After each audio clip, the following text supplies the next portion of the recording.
Bienvenidos. Esto es Fuera de la Caja. Yo soy Macario Schettino.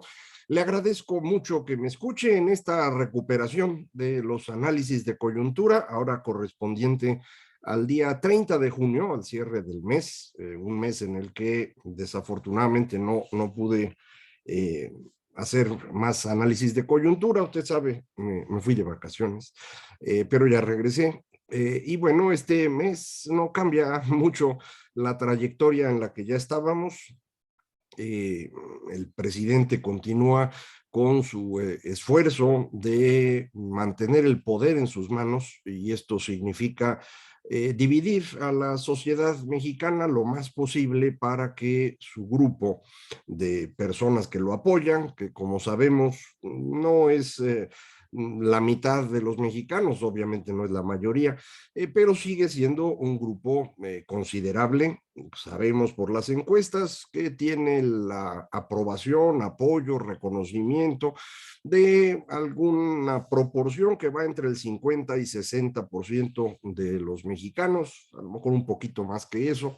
Es aproximadamente lo mismo que tenían los otros presidentes que lo antecedieron en el mismo momento de su gobierno. El único que realmente estaba peor era Enrique Peña, pero todos los demás estaban más o menos en ese nivel. No es todavía claro qué exactamente es lo que las personas piensan cuando responden de esta forma, que apoyan al presidente, porque cuando su evaluación la realizan acerca del gobierno, las calificaciones son bastante menos buenas. En general, todo les parece que se está haciendo mal. Usted ya sabe, la única respuesta en donde la gente pues apoya mucho el funcionamiento del gobierno es en cómo se manejó la pandemia, que pues todos los que pues nos informamos un poco más, que tenemos acceso a distintas fuentes de información de otras partes del mundo, sabemos que este es uno de los países en donde peor se manejó la pandemia, pero pues la mayoría de la población piensa distinto. Ellos creen que estuvo bien porque los alcanzaron a vacunar, piensan que esto es pues una especie de regalo del gobierno, no una obligación. Y bueno, pues esto los lleva la evaluación a niveles del 70% de aprobación en este tema en particular, pero en lo demás se encuentra bastante menos bien. Creo yo que el presidente sabe que las cosas se le van a descomponer mucho, porque pues ninguno de sus proyectos ha resultado útil.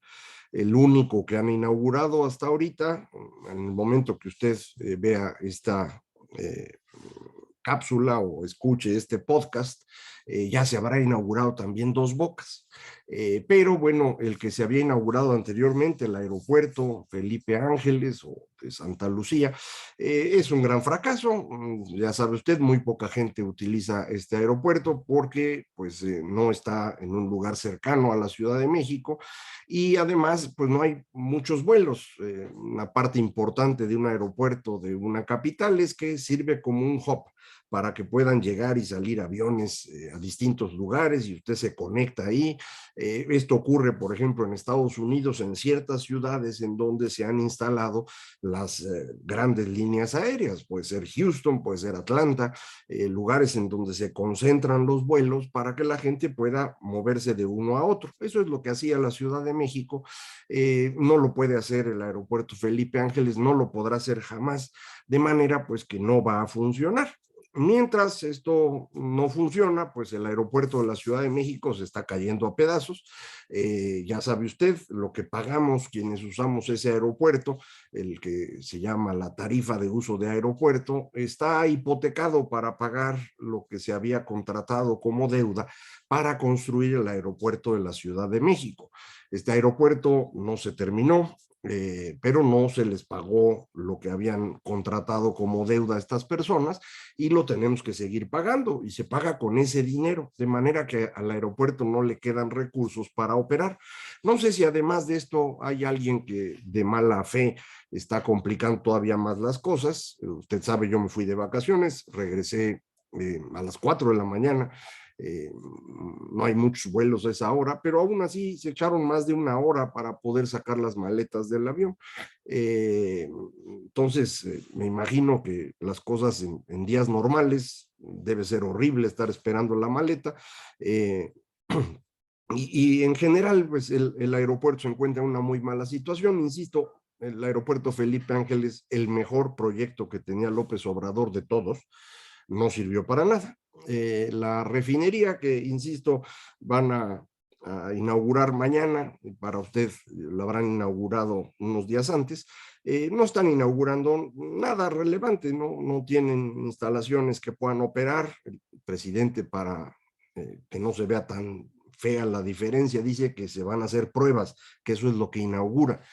Tampoco eso es cierto, no pueden hacer pruebas de algo que todavía no está terminado. Probablemente hagan pruebas de algunos cachitos para ilustrar, para que el presidente no se sienta mal, para convencerlo a usted, pero pues la refinería no va a operar ahora. No sé si alcancen a terminar antes del fin de sexenio, a lo mejor sí.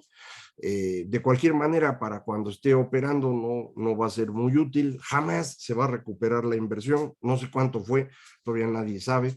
eh, Estiman personas en medios de comunicación que andará ya en 14 o 16 mil millones de dólares, lo que sea, no se va a recuperar jamás, ese es un dinero perdido.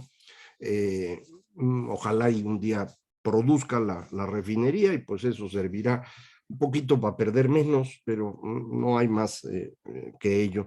De manera pues que eso es lo que hay de proyectos del Tren Maya, no sé si lo van a acabar. La idea la conexión entre Salina Cruz y Coatzacoalcos, que al primero que se le ocurrió fue a Porfirio Díaz y nunca ha funcionado, pues no sé si ahora va a funcionar. A lo mejor pueden mejorar un poco los trenes que ya estaban, o mejorar un poco los puertos que también ya estaban. Más allá de eso, no creo que hagan nada porque no tienen dinero. Se acabaron todo el dinero que había. Los primeros años no se veía tan feo porque había mucho dinero guardado y ya se lo gastaron todo. Luego fueron incrementando la deuda. El gobierno del presidente López Obrador más o menos cada año ha utilizado recursos de 1 billón de pesos por encima de lo que puede recibir vía impuestos o exportación de petróleo, cuotas de seguridad social. Tiene un déficit cada año de 1 billón de pesos. Usted dirá, pues no es tanto. Pues no es mucho, tampoco es poco. Estamos hablando de un 4% del PIB. No es una cosa que necesariamente nos meta en problemas inmediatos, pero no es una cosa que uno pueda estar haciendo eternamente. En lugar de ir reduciendo ese déficit, se ha ido ampliando. Este año, por ejemplo, el presidente decidió que se le diera más dinero a los viejitos de la pensión no contributiva, pero además reducir la edad para que le toque a más gente.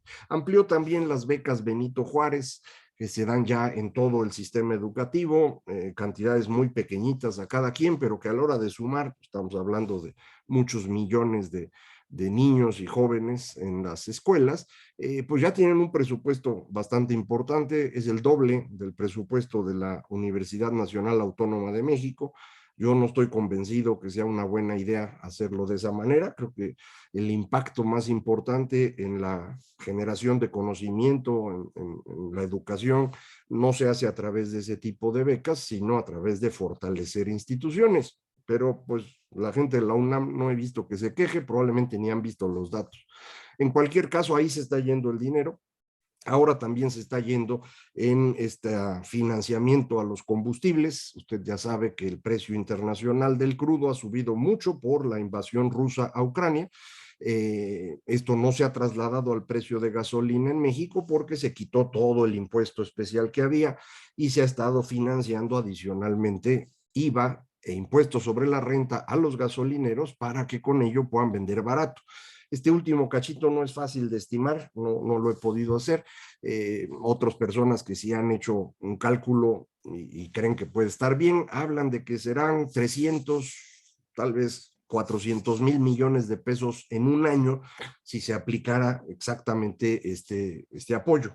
En este año no fue todo el año, empezamos realmente en marzo con un poquito y luego fue creciendo, ahorita ya estaremos en esos niveles. No sabemos cuánto tiempo va a durar el precio elevado del petróleo, nadie lo puede saber, pero todo indica que el señor Putin, en el esfuerzo pues ya no de ganar la guerra fácil como lo intentó al principio, sino nada más de no perder tan feo, va a tratar de ahorcar a la Unión Europea. Y esto ocurrirá en invierno cuando necesiten gas natural y no se los venda. Todos saben que eso va a pasar y están tratando de prepararse para evitar que el golpe sea mayor. Hay también la amenaza del señor Putin de impedir que se venda el grano que se produce en Ucrania al resto del mundo. Habían puesto minas en los puertos para evitar que salgan los barcos. Entonces, entre una crisis energética y una crisis alimentaria, el señor Putin espera debilitar a Occidente para con ello que se quede Ucrania solita y entonces los pueda derrotar. Vamos a ver qué ocurre, pero en principio estamos hablando de que esto no se va a acabar pronto y por lo tanto los precios elevados van a continuar y esto pues para el gobierno mexicano es un problema por el costo de subsidiar. Sumado ese costo de subsidiar a los programas sociales, el dinero ya no alcanza. Ya lo habíamos platicado aquí, yo estoy convencido que el gobierno mexicano no va a poder cerrar las cuentas bien durante el sexenio porque está gastando más de lo que debería. Algo similar le ocurrió a Peña Nieto, pero al final trataron de equilibrar las cosas para no dejar un desastre al siguiente gobernante. Ese es el origen del gasolinazo y ese es el origen de la derrota muy clara del PRI. Pudieron haber dejado que compitieran libremente la coalición que encabezaba Ricardo Anaya contra la coalición de López Obrador, pero optaron por no hacer eso, sino por ayudar a López Obrador. Todos suponemos a cambio de impunidad, cosa que se ha visto con claridad, no hay ninguna persecución contra Peña Nieto o alguno de sus funcionarios. El señor Lozoya, cuando vino traído precisamente para involucrar gente, pues no se metió con los más importantes de esos, quería culpar a los panistas, luego resultó que sus declaraciones eran todas falsas y ahora pues están metidos ahí en un problema. Pero lo importante para nosotros en este momento es la presión que tenemos a nivel internacional en los precios, ya se está reflejando al interior de México en el arranque de una espiral inflacionaria propia. No lo había yo visto, hace un rato estuve haciendo números y encuentro que los incrementos del salario medio de contratación en el Seguro Social llevan 3 meses creciendo al 10% anual. Esto no es normal. No había ocurrido algo similar desde prácticamente el inicio del siglo XXI, cuando la inflación era de 14 o 15% al año. No es posible mantener la inflación baja si usted tiene aumentos salariales promedio de ese tamaño. Cuando se hablaba de aumentar el mínimo en cantidades grandotas es porque el salario mínimo no iba a tener un impacto en la inflación, porque tenía mucho margen para subir, estaba muy bajo, y eso es lo que pues a todos nos parecía una buena idea. Hombre, vamos a mover el salario mínimo. Luego lo subieron demasiado rápido, yo aquí le decía, creo que esto no es buena idea, va a complicar las operaciones de las empresas que tuvieron que ir compactando los niveles salariales y dejando de contratar. Ahora esto ya se ve con mucha más claridad, no están contratando, en el mes de mayo se perdieron empleos en el Seguro Social, pero los aumentos salariales son grandotes y para todos los trabajadores, es decir, el salario promedio. Esto implica que ese 10% empieza a convertirse en el piso inflacionario. Si la inflación que tenemos ahorita apenas andaba pegándole al 8, pero estamos subiendo salarios al 10, esto lo que significa es que la inflación ya no va a bajar pronto. Si le suma uno a esto lo que ya comentamos sobre el conflicto entre Rusia y Ucrania o la invasión rusa a Ucrania, que va a durar todo el resto del año al menos, entonces ya estamos hablando de que vamos a tener una presión inflacionaria que va a obligar a alzas de tasas de interés cada vez mayores, frenando con ello más todavía la actividad económica y probablemente provocando una recesión a nivel global y específicamente al interior de México. En esas circunstancias, un gobierno que no tiene dinero, que no tiene resultados, que tiene muchas presiones de gasto social, pues va a estar en un problema. Y uno diría, bueno, pues ese gobierno podría decir, bueno, miren, sí pasó esto, pero yo a cambio construí todas estas cosas. Pues no hay nada, ninguna sirve. Entonces el presidente está enojado, está de malas, está desesperado, está viendo cómo nos distrae, organizan ahí cosas para distraer con que si su hijo está más gordo o menos gordo, que si con los niños no, con los niños sí, y ahí tienen a la gente discutiendo estas cosas, pero el presidente realmente lo único que tiene hoy es este espacio de odio que se llama la mañanera. La mañanera era una muy buena idea al inicio porque servía para propaganda, para prometer, para desconectarse del pasado y culparlo de todos los males, pero ahora ya no puede hacer eso, ya no puede prometer a futuro, ya se está acabando el sexenio, ya no puede culpar al pasado, ya van 4 años en el que él es el que toma las decisiones, entonces ya nada más le queda encontrar enemigos por todos lados y todos los problemas que hay en México no son culpa de él, son de alguien más. Como usted sabe, asesinaron a dos sacerdotes jesuitas que trabajaban en la Sierra Tarahumara, junto con una persona que se dedicaba a ser guía de turistas en esa región, y el presidente culpó al gobierno de Chihuahua. Muy diferente de lo que ocurrió hace años cuando en un municipio gobernado por el PRD, en un estado gobernado por el PRD, en el que estaba en ese momento López Obrador en la política, hubo un secuestro y asesinato masivo de los jóvenes estudiantes de la normal de Ayotzinapa en el poblado de Iguala. Y en ese entonces no culparon ni al presidente municipal ni al gobierno estatal, sino al Estado. Bueno, ahora no quiere que se haga lo mismo con el caso de los jesuitas. ¿Por qué? Pues porque ahora él es el que está en el Estado. Él siempre ha hecho esto, juzga de maneras muy distintas. Creo que todos los seres humanos hacemos algo similar, pero en su caso es enfermizo la separación, y lo es más porque desde esta tribuna que es la presidencia de la República y este ejercicio de la mañanera, pues está llenando de odio a todos, ¿no? Ahora ha incrementado su conflicto ya no solo con los jesuitas, también con la comunidad judía, con todo el mundo, con los periodistas, ya mataron a un periodista en esta semana en Tamaulipas, obviamente la culpa será de Tamaulipas, el presidente no tiene nada que ver. Esto no augura nada bueno. Insistiría yo, la economía no está bien, la gente cree que está bien. Si usted ve las encuestas va a ver que la gente está mejorando su percepción de la economía. ¿Por qué? Bueno, pues en parte porque lo que les reparten de pensión es mayor, las becas que pueden tener los niños en la escuela, que antes no tenían, pues es un dinero que para ellos parece muy bueno. No pueden conectar que ese incremento en su beca o su pensión es un incremento en la inflación a futuro. No lo pueden conectar, es normal. Para eso necesita uno dedicarse a este tema y por eso yo trato de platicárselo a usted. Cada vez que el gobierno gasta más de lo que tiene, incurre en déficit, tiene que contratar deuda. Al contratar deuda, lo que está generando es una presión sobre la economía que se va a reflejar en mayores precios eventualmente, si no es que en una contracción de la actividad. Entonces lo que estamos viendo es eso. Si además tienen ustedes estos aumentos salariales de 10%, que esos no son culpa del gobierno, son decisiones de empresas, es el sector privado el que está dando estos aumentos grandotes.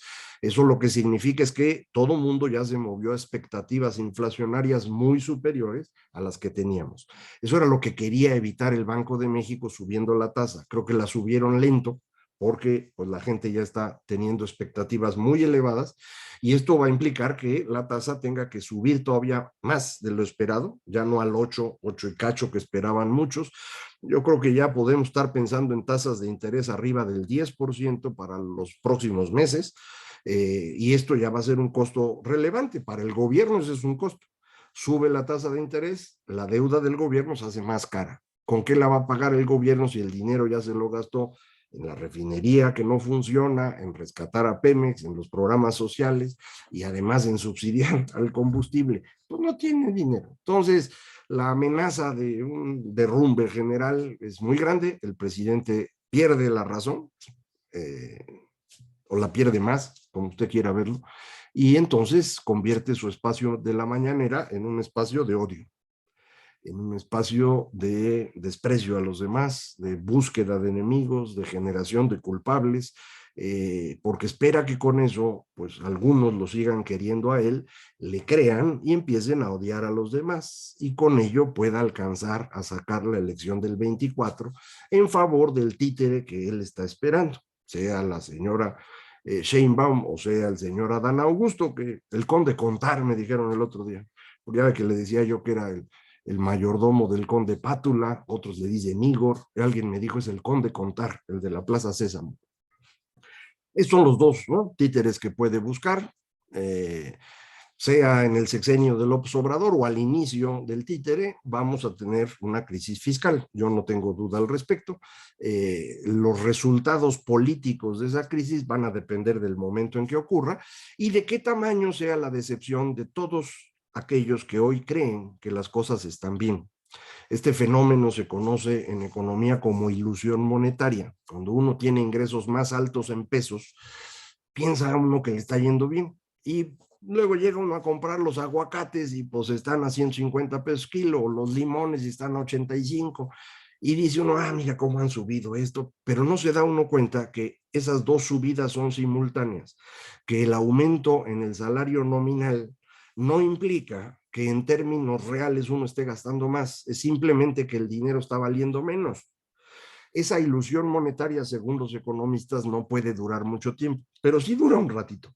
Y eso es lo que yo creo que estamos viendo hoy. La gente está contenta con la economía, cree que las cosas están bien porque está viendo más dinero y está pensando que la subida de precios no es tan significativa.